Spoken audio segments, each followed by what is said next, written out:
Cześć, dzisiaj mały unboxing. Z racji, że potrzebowałem miernika klamrowego dla poboru prądu stałego w tym przypadku, zdecydowałem się zakupić coś ze stajni Anenga.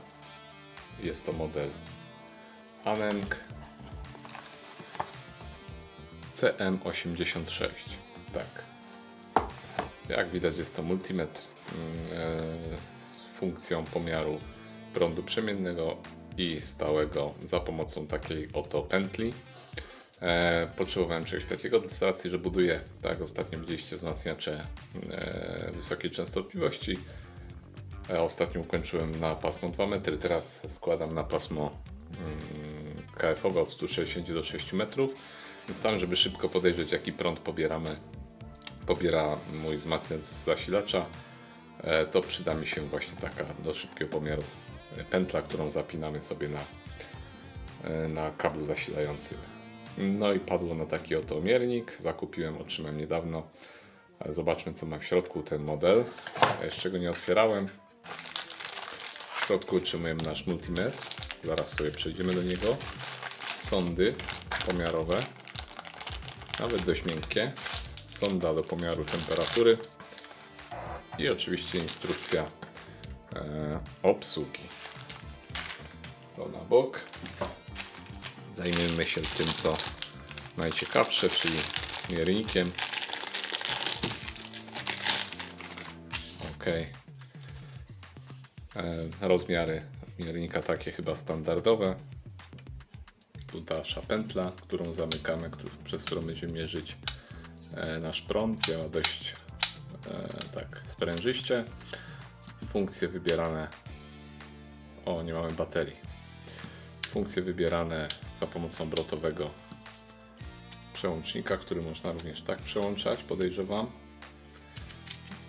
Mamy funkcję wyboru, funkcję włączenia chyba podświetlenia, hold i latarka. Latarka jest tutaj. No ok. Natomiast od spodu, tak, od spodu mamy wejścia opisane jako COM i input. Dobrze, w takim razie ja rozkręcam, wsadzimy tam baterię.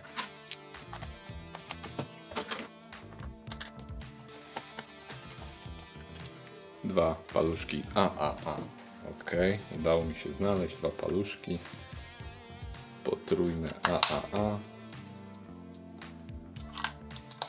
Dobrze.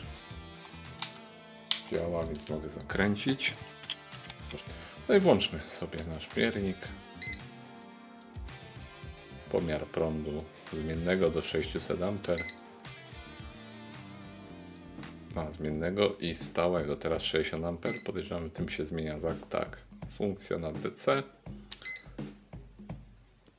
Tu natomiast mamy pomiar rezystancji, pomiar spadku napięcia, pomiar pojemności. No i znowu mamy rezystancję. Tu jest również pomiar ciągłości, który będzie nam sygnalizował. Pomiar częstotliwości prądu przemiennego w hercach. NCV, czyli mierzy nam, podejrzewam, że tutaj nam mierzy, czy mamy prąd w zasilaniu. Zgadza się. Dość dobrze to działa. Całkiem nieźle. Napięcie stałe, zmienne. No i temperatura. Latarka włączana pewnie poprzez przytrzymanie. Zgadza się. Czy nam coś oświetla? No nie bardzo. Słabiutkiej jakości to światło. Także myślę, że można tyle przyświecić co nic. Jest to zwykła dioda. Także ona naprawdę bardzo słabo działa. Tu podświetlenie pewnie. Aha, podświetlenie miernika, wyświetlacza i pomiar temperatury. Dobrze. Wróćmy sobie do pomiaru ciągłości i zobaczmy, jak wyglądają nasze sondy.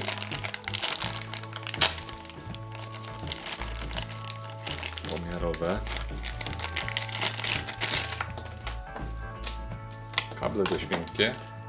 Nie wiem, czy silikonowe, czy nie, ale to szybko sprawdzimy, żeby nie było. Mamy 400 Może zmniejszymy 380 stopni. Niestety to nie jest silikon, przypaliłem sobie kabel, no ale przynajmniej wiemy, że są to zwykłe jakaś izolacja PCV, jeśli chodzi o sondy miękkie, ale niestety nie silikonowe. Dobrze, podłączmy sobie sondę sygnałową, sondę masy, końcówki nie pozłocone, tylko srebrzone, pochromowane. No i co nam tu pokazuje nasz miernik? Żeby było widać.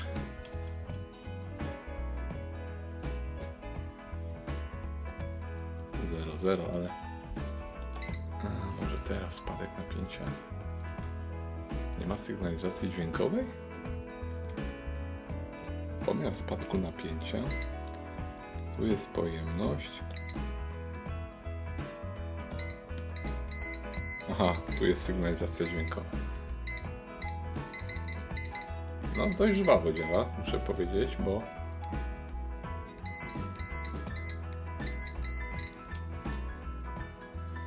są zakonserwowane te końcówki czymś oleistym, więc je przetrę.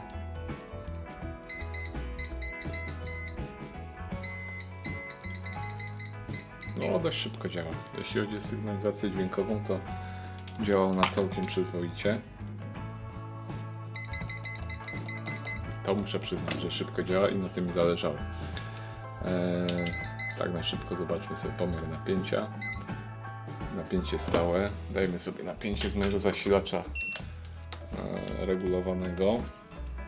Plus, minus. Włączę podświetlenie, żeby było coś widać. Ja mam tutaj, włączyłem na mierniku 3V. 3,3 V, przepraszam. No i mamy 3,3 V.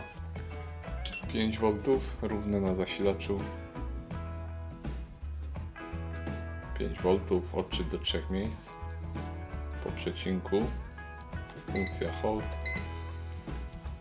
No i co jeszcze mamy? 12 V równe.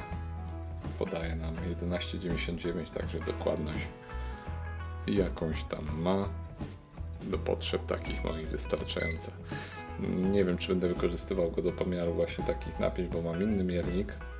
Właściwie kolejny miernik w drodze do mnie. A jest to multimetr z kamerą termowizyjną.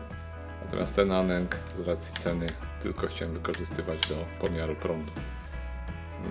Dobrze, to może przejdźmy do pomiaru prądu, bo na tym mi najbardziej zależy.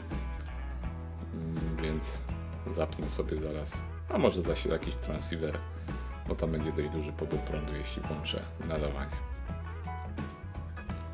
Ok, podpiąłem się tutaj pętlą na kabel zasilający do mojego transceivera. W tym momencie w spoczynku pobiera on 1,06 A. Włączmy nadawanie, będzie on nadawał tam mocą około 100 W.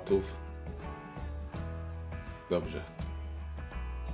Teraz jest moc maksymalna około 100 W i mamy 15 A. Gdy zmniejszam, to płynnie prąd pobierany z zasilacza maleje. 15 A równa przy 100 W. To by się zgadzało, ponieważ 15 razy 13,6 to da nam moc pobieraną i moc oddawaną do anteny to około 100 W. Czyli do moich zadań sprawdza się i o to mi chodziło. Ok, to jeszcze zrobiłem tak, że z mojego zasilacza po prostu zrobiłem zwarcie. Na moim kablach od zasilacza zwarcie. Mam ustawione na zasilaczu 3,3 V 1 A i zobaczmy, jak włączę zasilacz 1 A. No i 1 A na zwarciu praktycznie, a zwiększmy sobie napięcie 5 V w tym momencie, również 1 A i 12 V 1 A, 1 A. Zwiększmy sobie do 1,5 A, 1,5 A do 2 A. Mamy 2 A, więc dobrze wskazuje miernik.